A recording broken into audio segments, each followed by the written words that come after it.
Nah, apa sih peluang? Peluang itu adalah salah satu topik dalam matematika yang mempelajari kemungkinan dari suatu kejadian. Ada dua istilah penting dalam peluang yang akan kita pelajari, yaitu adalah pertama ruang sampel. Ruang sampel adalah kumpulan semua kejadian yang mungkin terjadi. Jadi, semua kejadian yang mungkin terjadi itu disebut ruang sampel. Dalam menulis atau membuat atau menghitung ruang sampel ada beberapa cara nih. Kita bisa membuat tabel, kita bisa membuat diagram pohon, kita bisa membuat himpunan pasangan berurutan, kita bisa menggunakan aturan perkalian. Nanti kakak akan contohkan beberapa dari sini.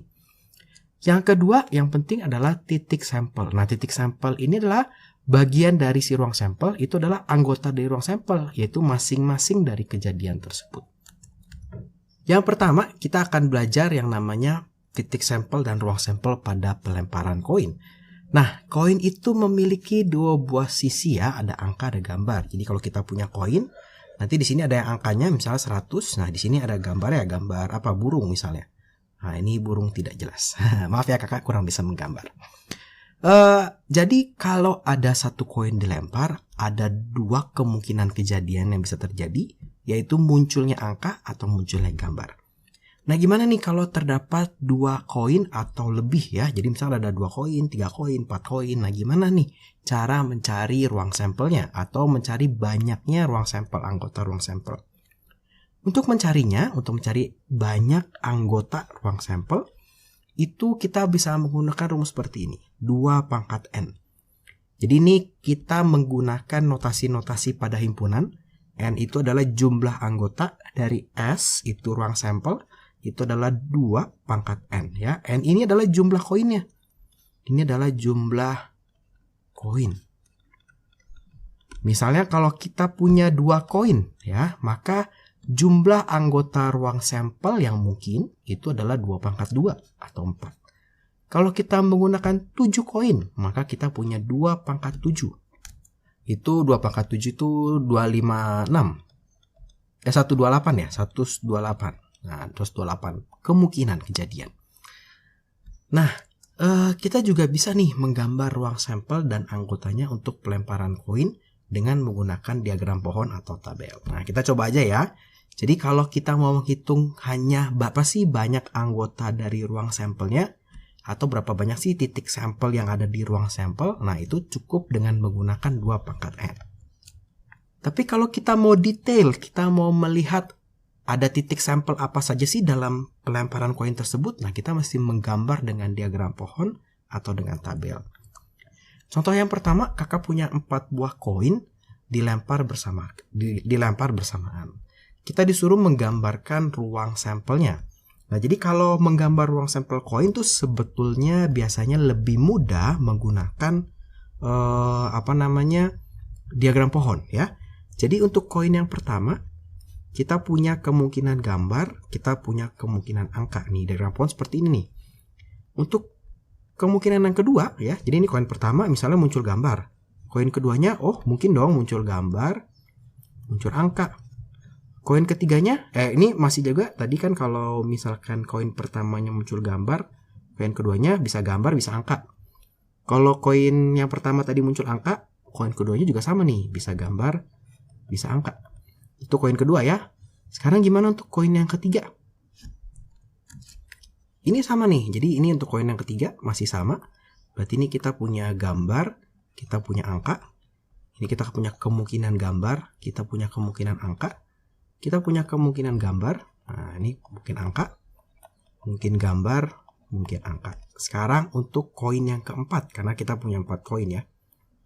Nah, ini koin yang keempat. Nah, ini kita punya gambar, kita punya angka. Ini kita punya gambar, kita punya angka. Kita punya gambar, kita punya angka. Kita punya gambar, kita punya angka juga sama. Gambar, angka. Ini juga sama, gambar. Nah, ini kakak kurang besar tempatnya. Gambar, angka, gambar, angka. Nah, di sini kita sedang menggambar ruang sampelnya. Jadi ini ruang sampel kemungkinan, semua kemungkinan yang terjadi. Dan kalau kita simpulkan titik sampelnya itu apa tuh? Jadi kalau kita 4 koin nih kita lempar nih, ternyata mungkin loh keluarnya itu adalah gambar, gambar, gambar, gambar. Jadi 4-4-nya gambar. Atau koin pertama, kedua, ketiga gambar, tapi ada angkanya ya. Gambar, gambar, gambar, angka. Nah, yang ini berarti gambar, gambar, angka, gambar. Yang ini gambar, gambar, angka, angka. Gambar, gambar, angka, angka. Nah, ini coba kakak tuliskan dulu ya. Nah, ini kakak sudah. Nah, ini kakak sudah gambarkan ya. Jadi kakak sudah tuliskan semua. Jadi kalau misalkan kita lihat koin pertama gambar, koin kedua gambar, koin ketiga gambar, koin keempat gambar, maka hasilnya adalah titik sampelnya adalah gambar, gambar, gambar. Kalau koin pertamanya angka, koin keduanya gambar, koin ketiganya angka, koin keempatnya angka, maka kita punya angka, gambar, angka, angka. Nah, ini kalau kita hitung jumlahnya ada berapa ya? Coba ya. 1, 2, 3, 4, 5, 6, 7, 8, 9, 10, 11, 12, 13, 14, 15, 16. Ternyata jumlah titik sampelnya, ini jumlah titik sampel, ya itu ada 16. Nah, ini sesuai ya dengan rumus yang tadi yang kita punya nih. Rumus di mana jumlah anggota dari ruang sampel adalah 2 pangkat N. Di mana nih 2 pangkat 4 karena ada 4 buah koin sehingga kita punya 16 ya. Ini kita sudah menggambar ruang sampelnya. Biasanya kalau ruang sampel pertanyaannya adalah bagaimana dengan beberapa pertanyaan nih. Misalnya berapa kejadian atau titik sampel yang menunjukkan minimal 3 gambar. Jadi kita mesti lihat di sini nih, kita maunya yang minimal 3 gambar. Jadi kalau di bawah 3 gambar kita nggak mau gitu ya. Kakak tandakan yang pakai ini ya dengan tanda orange. Maka kalau kita lihat ini ada 4 gambar masuk. Ini masuk ya, ini 3 gambar, ini 2 gambar enggak, ini 3 gambar masuk. Ini 3 gambar masuk. Nah, cuma ada 1 2 3 4 5. Ini cuma ada 5 saja ya, cuma ada 5 titik sampel. Sekarang untuk yang menunjukkan 2 gambar ya, untuk yang menunjukkan 2 gambar kakak tandai dengan warna biru. 2 gambar, ini 4 gambar, 3, ini 2 gambar. Ini ada 2 gambar, 2 gambar. Ini ada 2 gambar, ada 2 gambar. Ini ada 2 gambar. Ada 1 2 3 4 5 6. Oh, ternyata ada 6 ya. Yang 2 gambar ternyata ada 6. Yang C berapa kejadian atau titik sampel yang maksimum 3. Berarti boleh 1 2 3 4. Boleh 1, 2, 3 gambar ya. Boleh 1, boleh 2, boleh 3 gambar. Kita tandai dengan warna putih. Berarti boleh 1, boleh 2, boleh 3. Ya, kalau 4 tidak boleh. Ya, berarti ini tidak nih. Ya, ini enggak. Ini boleh 1, 2, 3, 4, 5, 6, 7, 8, 9, 10, 11, 12, 13, 14. Ternyata ini ada 14 titik sampel ya. Nah, tapi masalahnya kalau untuk koin ya, kalau kita punya 4 masih bisa kita bikin diagram pohonnya. Kita punya 3 masih bisa bikin diagram pohonnya. Gimana kalau sekarang kita punya 7 koin? Nah, apakah kita bisa bikin diagram pohonnya? Bisa, tapi capek. Nah ya. Jadi gimana nih Kak caranya kalau kita punya 7 koin? Nah, kalau kita punya 7 koin, kita akan bikin yang namanya segitiga Pascal. Tentunya teman-teman kalau sudah kelas 8 masih ingat ya segitiga Pascal ya. Kita bikin di sini 1 yang pertama. Kemudian kita punya segitiga nih dari angka 1. Yang di pinggir selalu kita tulis 1. Kemudian yang berikutnya itu adalah penjumlahan ya. Jadi 1 tambah 1, 2. Ini 1. 1, 3, 3, 1, 1, 4, 6, 4, 1, 1, 5, 10, 10, 10, 5, 1, 1, 6, 15, 20, 15, 6, 1, 1, 7, 21, 35, 35, 21, 7, 1. Nah, bikinnya sampai mana? Kalau kita diminta 7 koin, maka sampai kita ketemu angka 7. Kita diminta 8 koin sampai ketemu angka 8. Kita diminta 4 koin bisa sampai angka 4 saja. Terus gimana nih Kak? Apa nih arti arti dari si segitiga paskalnya. Nah, arti dari segitiga paskalnya itu seperti ini. Dari yang paling pojok, maka kita di sini kita sebut dia memiliki 4 gambar. Kemudian dia akan berkurang sedikit-sedikit. Bukan 4 gambar, 7 gambar. Karena kita 7 koin. Yang di sini, maka ini punya 6 gambar sama 1 angka. Di sini punya 5 gambar, 2 angka. Yang ini punya 4 gambar, 3 angka. Ini berarti 3 gambar, 4 angka. Ini berarti 2 gambar, 5 angka. Berarti ini 1 gambar, 6 angka. Ini berarti 7 angka. Kakak kasih garis dikit.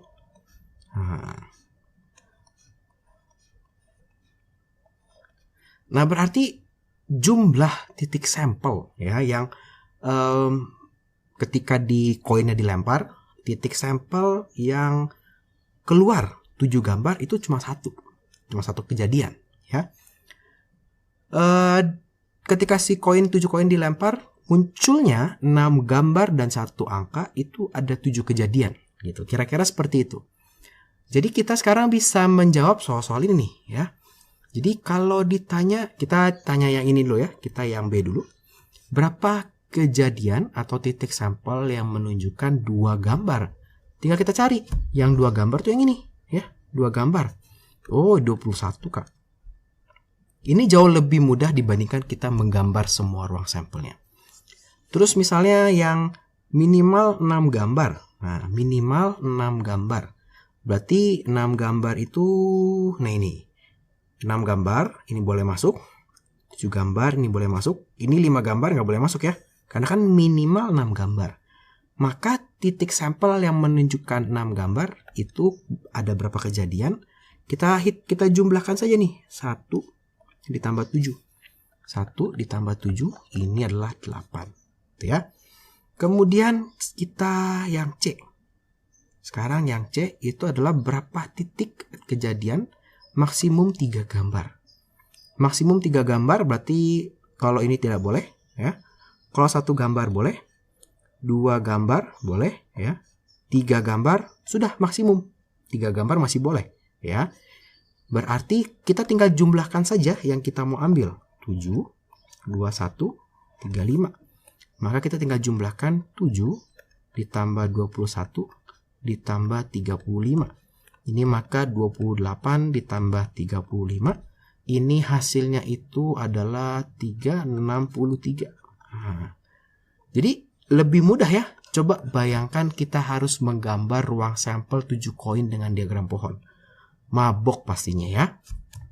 Jadi seperti itu untuk koin. Nah, ini nanti pertanyaannya bisa gambar, bisa angka. Jadi misalnya menunjukkan 5 angka. Oh, 5 angka yang mana ya? 5 angka yang ini nih. 5 angka berarti 21. Menunjukkan 3 angka berarti 35. Tinggal kita lihat urutannya mana. Jadi kalau ketemu yang 7 koin, bikin segitiga Pascal. Kemudian kita definisikan ya. Kak, boleh nggak yang ini 7 angka? Boleh. 7 angka, 6 angka, 1 gambar, 5 angka, 2 gambar, boleh. Yang terakhir nanti di sini 7 gambar. Ya, jadi boleh. Dari angka dulu boleh, nggak masalah. Yang penting 1 turun, 1 naik. Nah, sekarang kita akan belajar ruang sampel dan titik sampel pada dadu. Sama seperti itu ya, tapi kalau koin itu punya 2 sisi doang, angka dan gambar. Kalau dadu kita punya 6 ya, nilai 1 sampai 6. Jadi kalau kita main monopoli, kita main ludo, kita main halma gitu ya, ada dadu, ada dice yang harus di roll, dikocok gitu ya. Atau kalau teman-teman nonton film-film zaman dulu gitu ya, ada raja judi dan sebagainya, nah dia pakai dadu gitu. Nah, kalau 1 dadu gampang, bagaimana kalau lebih dari 2 dadu gitu ya. Untuk menentukan banyak anggotanya, jadi berapa banyak anggota ruang sampel yang mungkin, itu rumusnya sama seperti tadi. N itu jumlah, S ruang sampel, jumlah anggota dari ruang sampel adalah 6 pangkat N, di mana N-nya adalah jumlah dari dadunya gitu. Nah, tapi biasa sih guru kalian atau di SMP kita cuma pakai 2 dadu ya, paling banyak 3 dadu. Berarti kalau 2 dadu, jumlah anggota ruang sampelnya itu adalah 6 pangkat 2 atau 36 kejadian. Ya, gitu. Nah, kita juga bisa menggambar untuk ruang sampel dan anggotanya. Nah, biasanya kalau pelemparan dadu itu kita pakainya tabel, bukan diagram pohon. Kenapa? Karena kalau diagram pohon kita harus bikinnya ribet sekali ya. Nanti kita coba. Nah, di sini kakak punya contoh soal 2 buah dadu dilempar bersamaan. Berapa banyak sih anggota ruang sampel yang mungkin terjadi? Jadi kalau ditanya berapa banyak, seperti tadi kakak bilang, kita bisa pakai rumus ya. Di mana rumusnya itu adalah NS sama dengan 6 pangkat N. Karena dia 2, maka ini 6 pangkat 2, kita punya 36 anggota ruang sampel. Gimana kak cara menggambarnya? Kalau dadu tuh biasanya kita lebih mudah menggambar dengan tabel. Ya, jadi kita bikin tabel nih. Ada angka 1, ada angka 2, angka 3, angka 4, angka 5, angka 6. Nah, kakak akan coba pakai warna yang berbeda supaya kita bisa mendapat gambaran yang enak gitu ya dalam melihatnya. Misalnya kakak pakai warna orange yang sini ya. 1, 2, 3, 4, 5, dan 6. Ini kita bikin garisnya juga. Sekarang kita tinggal tuliskan saja. Jadi untuk yang ke bawah kakak tuliskan ke bawah semua nih. 1, 2, 3, 4, 5, 6. Kita tuliskan dulu semua. Yang orange juga kakak tulis. Nah, ini udah kakak tulis yang putih. Sekarang kakak tuliskan yang orange. 1, 2, 3, 4, 5, 6. Nah, ini sudah kakak tuliskan semua. Jadi kalau kita lihat di sini ada 36 kejadian ya. Kalau kita hitung ada 6, ke bawahnya ada 6. Kalau dikalikan ada 36 sesuai dengan rumusnya. Nah, ini sebenarnya cara bacanya begini. Berarti di ruang sampel ini ada banyak titik sampel atau ada banyak kejadian? Ada kejadian 1,1. Jadi dua-dua itu dadunya muncul angka 1. Atau ada kejadian 1,3 di mana dua-dua dari angka itu punya hasil 3, gitu ya. Nah, sekarang kita baru bisa menyelesaikan pertanyaan ya kalau kita sudah menggambar ruang sampelnya. Di sini yang pertama yang A, berapa sih kejadian atau titik sampel yang menunjukkan salah satu angka bernilai 6. Tinggal kita cek aja nih salah satu angka yang bernilai 6. Nah, ini ada di sini nih. Nah, ini ada bernilai 6 ya. Kemudian yang ini juga ada angka yang bernilai 6, salah satu angka bernilai 6 ya. Jadi kalau dua-duanya boleh, salah satu angka bernilai 6 boleh, dua-duanya juga nggak apa-apa. Kalau kita hitung dia ada 1, 2, 3, 4, 5, 6, 7, 8, 9, 10, 11. Ternyata kejadian atau titik sampel yang memiliki salah satu angkanya bernilai 6 itu ada 11 titik sampel. Gitu ya. Sekarang gimana dengan yang B? Berapa banyak kejadian atau titik sampel yang menunjukkan jumlah angka kurang dari 5? Berarti tinggal kita jumlahin aja ya. 1 tambah 1 itu 2 ya. Ini 3, ini 3, ini 4, ini 4, ini 4. Ini 5, ini kalau dijumlahkan 5, biasanya kita akan ada pola seperti ini. Jadi kalau kita jumlahkan ini 5 semua. Ini 4 semua. Berarti yang ini 6, yang ini nanti 7, gitu ya. 8, 9, 10. Nanti ada 11, nah ada 12, gitu ya. Nah, yang di sini yang ditanya adalah menunjukkan jumlah angka kurang dari 5. Berarti yang jumlahnya 5 tidak boleh. Maka kita punya 1, 2, 3, ini nggak boleh. 4, 5, 6. Ternyata kita cuma punya 6 titik sampel. Nah, ini masih pendahuluan tentang ruang sampel dan titik sampel. Jadi kalau kita ditanya tentang berapa kejadian sih yang mungkin, atau kita belum bicara kemungkinan ya, berapa kejadian pada ruang sampel atau berapa titik sampel yang menunjukkan jumlah angka kurang dari 5 ya, caranya seperti ini. Jadi kita gambar dulu ruang sampelnya. Itu untuk dadu. Jadi kalau dadu sih biasanya kita cuma keluar 2 dadu. Kalau 3 dadu gimana kak? Waduh, 3 dadu nih ribet nih ya. Kalau sampai keluar 3 dadu, maka kita mesti bikin tabelnya lebih besar ya. Tabelnya lebih besar, kalau kita bikin, maka kita akan mengambil setiap bagian dari ini. Setiap bagiannya, misalkan jadi bagian atasnya gitu ya. 1,1, terus kita punya 1,2 ya. Dan seterusnya sampai kita punya 6,6 ya. Berarti ada 36. Kemudian baru kita pasangkan dengan dadu yang ketiga. Misalnya dadu ketiga kita kasih warna hijau ya. 1, 2, 3, 4, 5, 6. Maka titik sampel yang di sini adalah 1,1,1. Ini berarti 2,1,1 gitu ya. Ini 3,1,1 sampai nanti paling bawah nih 6,6,6. Jumlahnya berapa? Jumlahnya ada n, S-nya, jumlah ruang titik sampelnya, anggota titik sampelnya 6 pangkat 3. 36 dikali 6 lagi. Itu nilainya adalah berapa? 216 kalau nggak salah. Ya, 216 nih. Ya, jadi makanya kenapa kakak bilang biasanya sih nggak nyampe 2 dadu. Ya, nggak nyampe 3 dadu. Biasanya hanya 2 dadu. Nah, sekarang gimana kalau seperti ini? Jadi sekarang dicampur nih. 2 buah koin dan sebuah dadu dilempar. Berapa banyak sih anggota ruang sampel yang mungkin terjadi? Nah, kita gambarkan ruang sampelnya. Nah, kita akan menggunakan tabel gitu ya. Nah, seperti yang tadi yang kakak jelaskan sekilas tentang 3 buah dadu, kita bikin dulu salah satunya. Ya, yang paling mudah kita bikin dulu si koin. Si koin itu kita punya gambar, kita punya angka. Ini koin pertama, ini koin kedua. Ini koin pertama bisa juga keluarnya angka. Ini bisa gambar, bisa angka. Maka kita punya gambar-gambar, kita punya gambar angka, kita punya angka gambar, kita punya angka-angka. Ya. Nah, kemudian kita akan gabungkan dia dengan si si dadunya ya. Jadi ini kita sudah punya ini, kita punya modal ini. Nah, kakak tinggal bikin begini aja biar gampang. Jadi yang sebelah kiri ini koinnya, yang atasnya itu adalah dadunya. Kita punya angka 1, kita punya angka 2, 3, 4, 5, 6 gitu ya. Jadi kita punya ini 1, 1, 1, 1. Kakak tuliskan dulu. Kemudian kita tuliskan si bagian koinnya. Maka ini kita punya gambar-gambar. Ya, ini punya gambar angka. Ini punya angka gambar, angka-angka, dan seterusnya kita tuliskan. Nah, ini sudah kakak gambarkan semua. Jadi sudah kakak tuliskan semua. Jadi kalau kita lihat di sini, ini adalah ruang sampelnya ya. Kakak bentuknya dalam bentuk tabel. Karena kalau dalam bentuk diagram pohon nih, nanti dari sini kita mesti ada 1, 2, 3, 4, 5, 6 gitu ya. 1, 2, 3, 4, 5, 6. Nah, itu susah. Nah, di sini contohnya, ini titik sampel yang ini berarti dia mengandung satu angka dan ada angka 2-nya. Gitu ya. Jadi kalau ditanya berapa banyak anggota ruang sampel atau titik sampel yang berisikan angka 2 dan minimal 1 gambar gitu ya. Berarti ini angka 2 dan minimal 1 gambar. Nah, berapa nih jumlahnya? Jumlahnya kalau kita hitung ya. Ini kalau kita hitung ada 1, 2, 3, 4.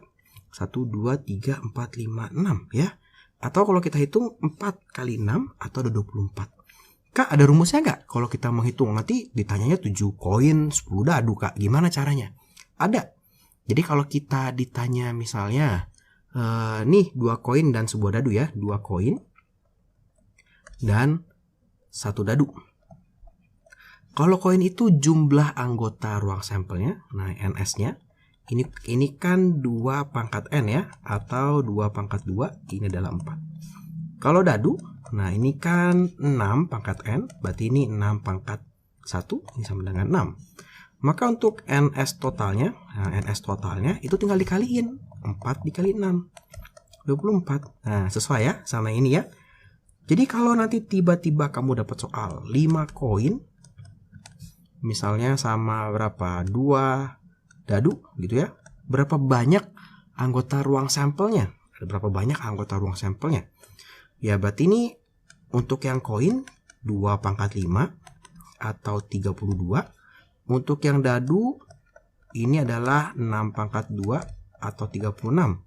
Berarti totalnya adalah 32 dikali 36 atau ini nilainya adalah 1152 titik sampel. Nah, seperti ini ya. Jadi biasa sih kalau udah kayak gini kalian gak disuruh gambar ruang sampelnya, itu terlalu banyak gitu ya. Biasa cuma ditanya berapa banyak titik sampelnya. Oke.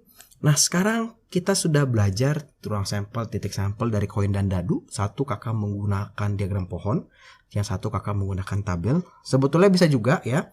Kalau si dadu kalian mau pakai diagram pohon juga bisa, boleh. Si koin mau pakai tabel juga boleh. Nah, tapi mungkin ada kesulitannya masing-masing. Sehingga kalau koin biasanya pakai diagram pohon atau segitiga Pascal.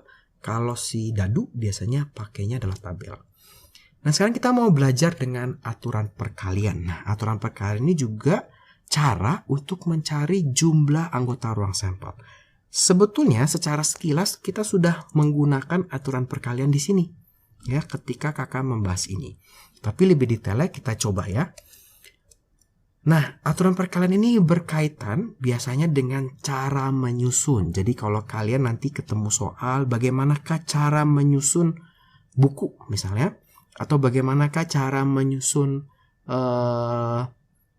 cara duduk ya, duduknya mau disusun bagaimana caranya.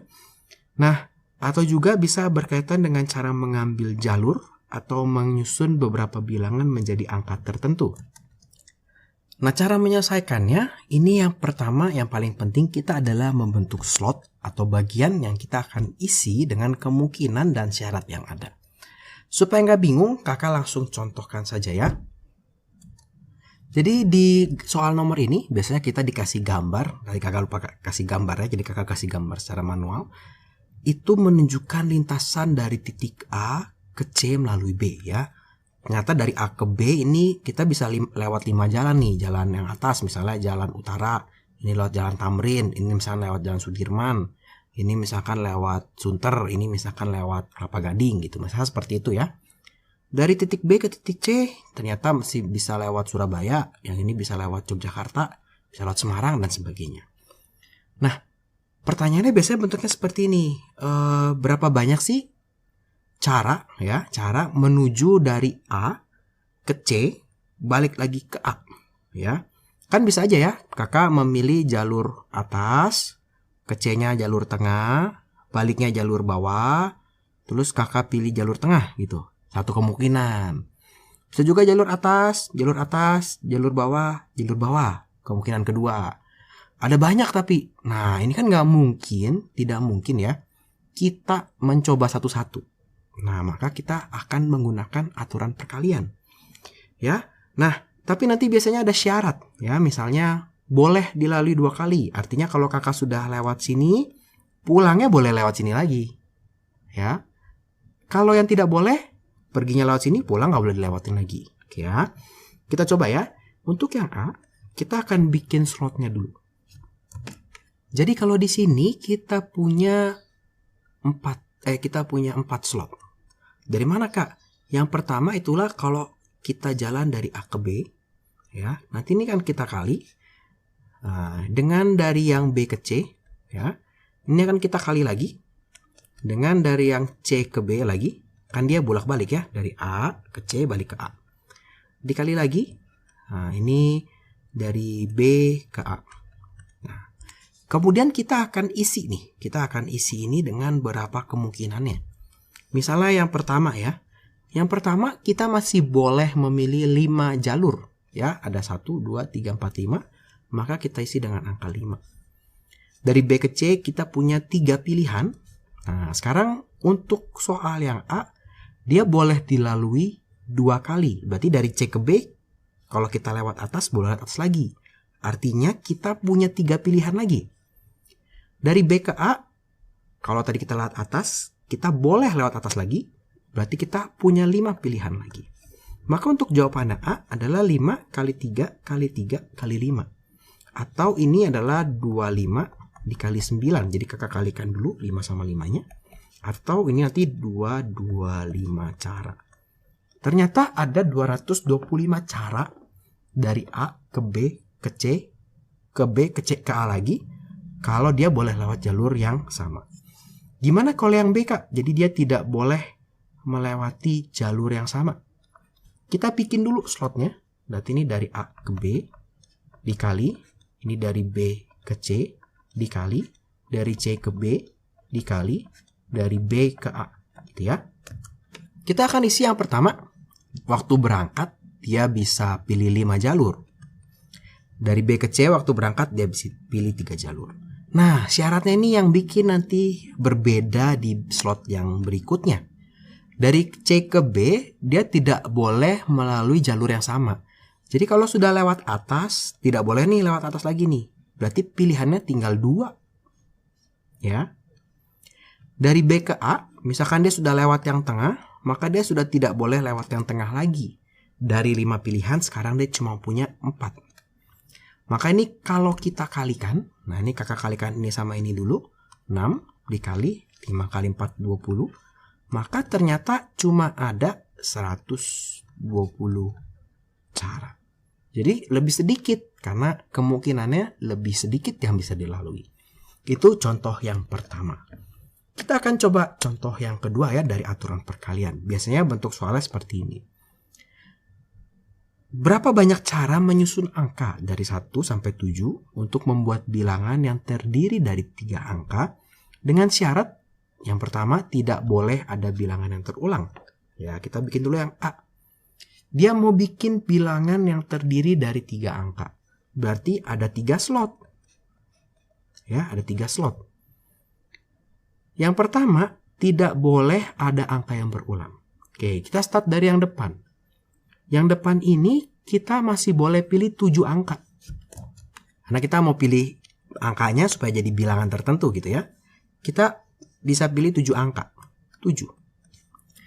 Nah, kemudian yang tengah, karena tidak boleh ada bilangan yang berulang, misalkan kita sudah pilih 6 nggak boleh dipakai nih. Berarti kita tinggal punya 6 angka yang bisa dipilih. 6 angka yang bisa dipilih. Misalkan kita pilih 3. Berarti di tempat yang ketiga, kita sekarang tinggal punya 5 angka yang bisa dipilih. Ya, berkurang 1 lagi. Cuma bisa 1, 2, 4, 5, dan 7 gitu. Maka banyaknya cara menyusun angka ini untuk menjadi suatu bilangan yaitu ada 7 kali 6 kali 5 atau 7 dikali 30. Ini adalah 210 cara. Atau titik sampelnya ada 210 gitu ya. Bagaimana dengan yang B? Sekarang boleh ada angka yang berulang. Tetap 3 angka, maka 1, 2, 3. Karena dia boleh berulang, pilihan yang pertama kita bisa memilih 7 angka. Boleh berulang, kita boleh pilih lagi. Bisa kita pilih 6, kita boleh pilih 6 lagi nih, ikut lagi. Berarti ini 7 angka lagi nih pilihannya. Yang ketiga, bagian yang ketiga itu 7 angka lagi. Ya, maka kita di sini punya 7 dikali 7 dikali 7. Ya, ini hasilnya adalah 343 cara. Nah, mungkin gak sih soal-soal kayak gini kalian disuruh gambar ruang sampelnya? Kayaknya enggak ya. Kenapa? Karena kalau seperti ini berarti contoh misalnya ini deh 210 cara. Kakak pilih angkanya 1, 2, 3, 1, 2, 4, 1, 2, 5. Nah, sampai 210 tuh ya. Kalau yang ini bisa 1, 1, 1, 1, 1, 2, 1, 1, 3, 1, 1, 4. Nah, ini boleh berulang. Jadi boleh 1, 1, 1 loh. Nah, ini ada 343 cara. Jadi kayaknya tidak mungkin kalian disuruh gambar ruang sampelnya. Biasanya ditanya berapa banyak susunya. Nah, yang terakhir ini sekarang kita punya 4 orang laki-laki dan 3 orang perempuan. Mereka akan duduk berdampingan, berarti selang-seling gitu ya. Berapa banyak sih cara mereka duduk ya? Berarti kita punya 7 bangku ya, karena 7 laki-laki, 3 orang perempuan. Maka kita punya 7 bangku. Ini misalnya laki-laki. Nah, ini perempuannya. Ini laki-laki lagi. Ini perempuannya lagi. Ini laki-laki lagi. Perempuan lagi. Ini laki-laki lagi. Laki-lakinya 4, perempuannya 3. Ya, nggak mungkin nih perempuannya di kanan-kanan ya, karena nanti ada yang tidak selang-seling. Nah, di sini kalau kita lihat ya, kalau cara duduk nggak mungkin dong ya. Misalkan si Ijup duduk di sini, kemudian di sini dia dihitung lagi nih. Dia bisa mungkin duduk di sini. Nah, nggak mungkin ya. Artinya kalau cara duduk nggak mungkin berulang nih ya. Maka di slot yang pertama, si laki-laki ini, kita punya 4 pilihan dari 4 laki-laki. Misalnya si Ijup, si Paijo, si Budi, si Anton, ada 4 pilihan gitu ya. Kemudian di slot laki-laki ini, ya kita urusin dulu yang laki-laki. Misalnya di yang pertama, bangku pertama sudah didudukin oleh Ijup. Maka di yang bangku kedua untuk si laki-laki ini, cuma bisa 3 pilihan dong ya. Kan udah duduk 1 di sini. Maka yang di sini cuma punya 2 pilihan. Karena 2 sudah duduk di sini. Sehingga di sini tinggal 1. Gitu ya. Untuk yang perempuan, maka di sini kita mengisi masih punya 3 kemungkinan. Misalnya si Siti duduk di sini. Siti nggak mungkin lagi duduk di sebelah sini. Jadi tinggal 2 kemungkinan. Di sini tinggal 1 pilihan. Gitu ya. Maka cara mereka duduk ini tinggal kita kali ini ya. Berarti ini 4 dikali 3 dikali 3 kali 2 dikali 2. Satu sudah tidak usah dihitung ya. Maka ini 4 dikali 9 dikali 4. Maka ini 16 dikali 9. Maka ini hasilnya itu adalah berapa nih? 144 cara. Ya. Jadi ternyata dia ada 144 cara untuk mereka duduk. Nah, kira-kira seperti itu. Jadi untuk video pertama peluang, kita sudah belajar yang namanya ruang sampel dan titik sampel. Bisa dengan tabel, bisa dengan diagram pohon, bisa juga dengan aturan perkalian. Nah, terima kasih buat teman-teman yang sudah menonton video ini.